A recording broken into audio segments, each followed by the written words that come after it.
Un journaliste français en quête de vérité tombe par hasard sur un journal secret enfoui dans les archives poussiéreuses d'une bibliothèque moscovite. Ce journal, écrit en russe, révèle une information explosive. Une 10e personne aurait été présente lors de l'expédition tragique du col Dyatlov.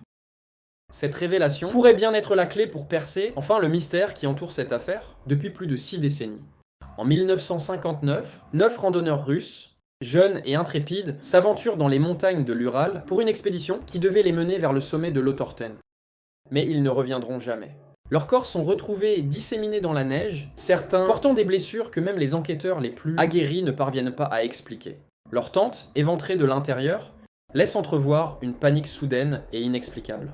Le journal secret, écrit par un membre inconnu de l'expédition, décrit la présence d'un individu mystérieux, un homme que personne ne connaissait réellement.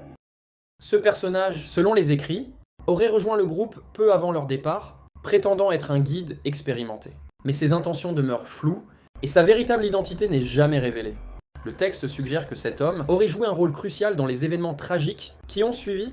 Cette découverte relance une enquête marquée par les théories du complot, des expérimentations militaires secrètes et des forces surnaturelles. Le journaliste se retrouve pris dans une course contre la montre pour dénicher d'autres preuves, tout en se demandant si révéler cette vérité au monde pourrait enfin apporter la paix aux âmes tourmentées des victimes du col Dyatlov. Le mystère, désormais ravivé, ne fait que s'approfondir, captivant une nouvelle génération avide de réponses.